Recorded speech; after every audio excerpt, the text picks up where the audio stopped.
வணக்கம், நான் உங்கள் ஜெயா. இன்றைக்கி நம்ம இந்த வீடியோவில் பிளாட்டஸ் எழுதின த பாட் ஆஃப் கோல்ட் இந்த பிளேயோடைய சம்மரியை பார்க்கலாம் வாங்க.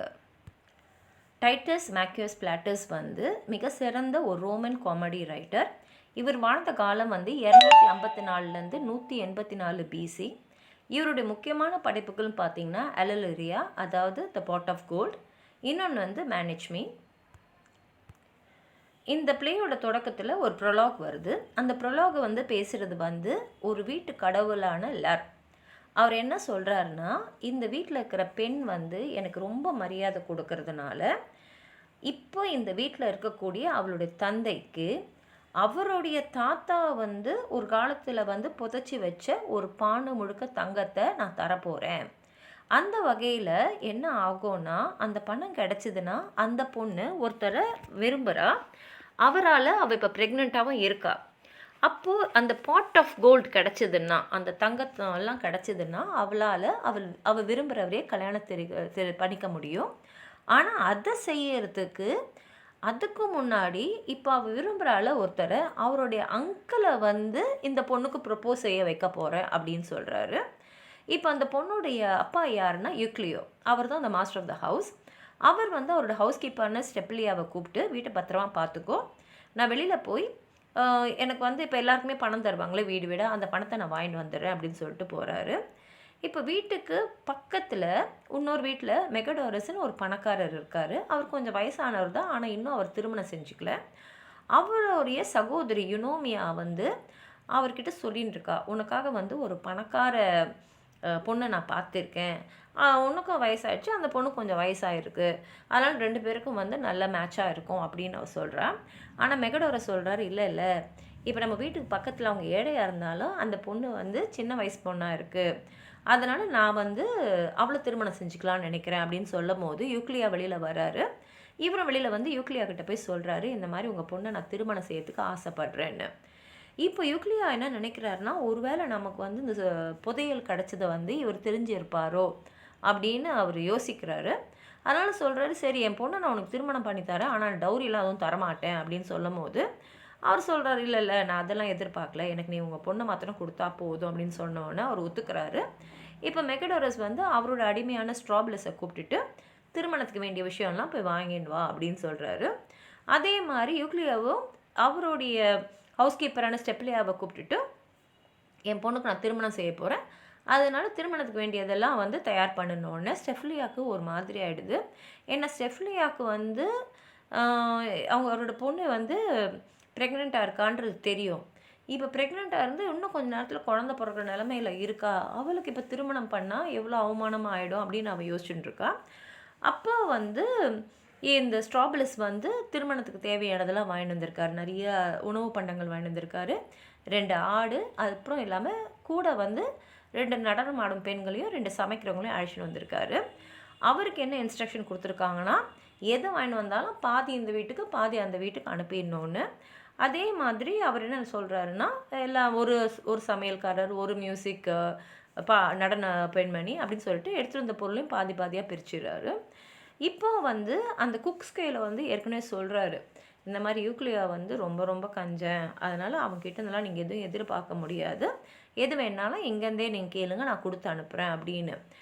அப்போ என்ன ஆகிடும்னா, காங்கிரியா அவர் தான் அந்த குக்கு பக்கத்து வீட்டில், அதாவது யூக்ளியா வீட்டுக்கு போய் சமைக்க சொன்னவர். அவர் சொல்கிறாரு, என்னது அங்கே போய் நான் செய்யணுமான் போது, கவலைப்படாத, அந்த வீட்டில் ஒன்றுமே இல்லை, அதனால் உன் மேலே திருட்டு பழி விழுறதுக்கெலாம் எந்த சந்தர்ப்பமும் இல்லை, இது உனக்கு சந்தோஷம் தானே, போய் அங்கே போய் வேலை செஞ்சுட்டு வான்னு சொன்ன உடனே அவரே கூட வரார். யூக்ளியோட கதவை தட்டிட்டு அவர் ஸ்டெஃப்லியா கிட்ட சொல்கிறாரு, இந்த குக்கையும் அவர் அசிஸ்டன்ஸையும் உள்ளே அனுப்பு, இந்த நடன பெண்மணியும் இங்கே இருக்கட்டும் அப்படின்னு. அப்போ ஸ்ட்ராப்லஸும் திரும்பி வராரு.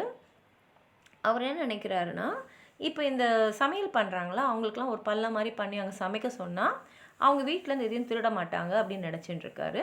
இந்த நேரத்தில் யூக்ளியோ திரும்பி வராரு. அவர் என்னென்னா வெறும் வாசனைக்கு கொஞ்சம் பூ மட்டும்தான் அந்த வீட்டில் கடவுளுக்கு படைக்கிறதுக்காக எடுத்துகிட்டு வந்திருக்காரு.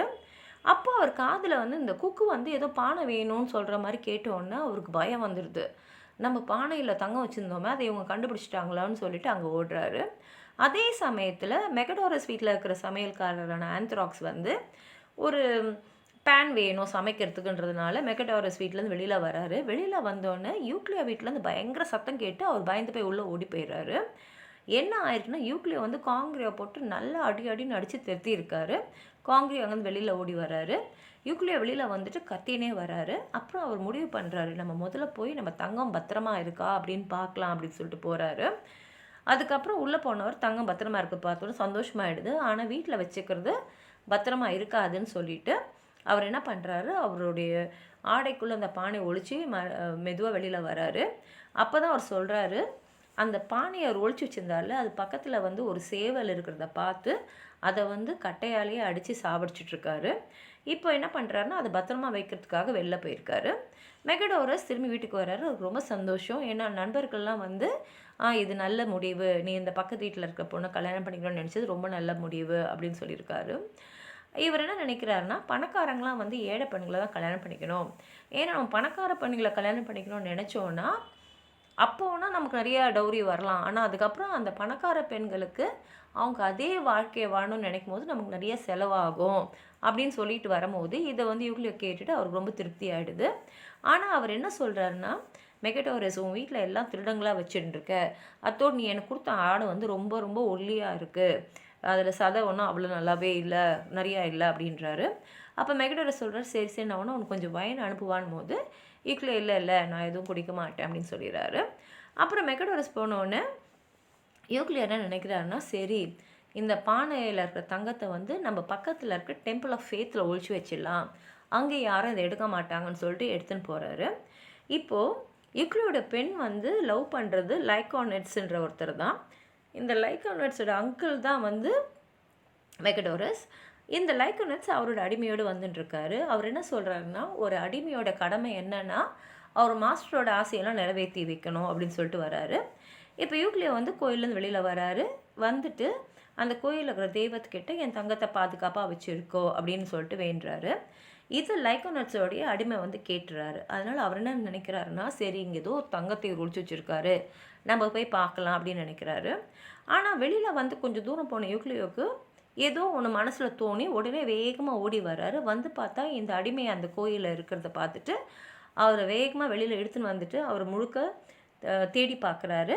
ஆனால் அந்த அடிமைக்கிட்ட எதுவுமே இல்லை.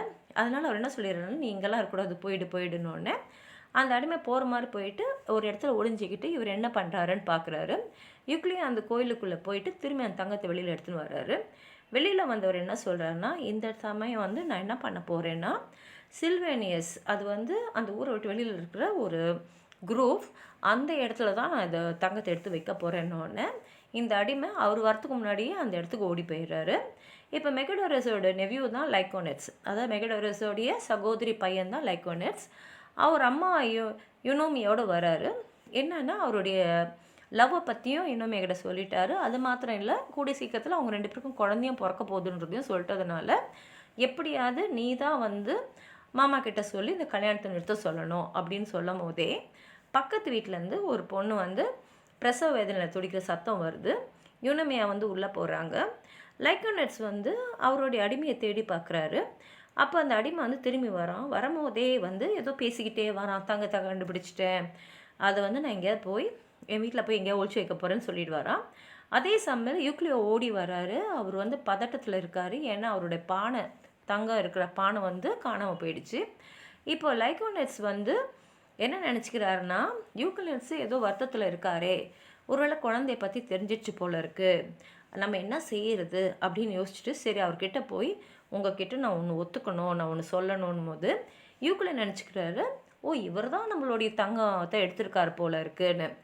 ஆனால் லைகானெட்ஸ் வந்து சொல்லிடுறாரு, இல்லை இல்லை நானும் உங்கள் பொண்ணை வந்து ஒருத்தர் விரும்புகிறோம், இப்போ உங்கள் பொண்ணுக்கு என்னோடய குழந்தை தான் பிறந்திருக்குன்னு போது மெகடோரஸும் வந்து இனிமேலுக்கு உங்கள் பொண்ணை கல்யாணம் பண்ணிக்க மாட்டார், ஆனால் நான் கண்டிப்பாக பண்ணிப்பேன், ஏன்னா இப்போ அவள் என் குழந்தைக்கே தாய் அப்படின்னு சொல்கிறாரு. யூக்ளியா உடனே சரி இது உண்மையா இல்லையான்னு தெரிஞ்சுக்கிறதுக்காக லைகானெட்ஸை வெளியில் வெயிட் பண்ண சொல்லிவிட்டு அவர் உள்ளே போகிறாரு. அந்த நேரத்தில் லைகானெட்ஸோடைய அடிமை திரும்பி வராரு.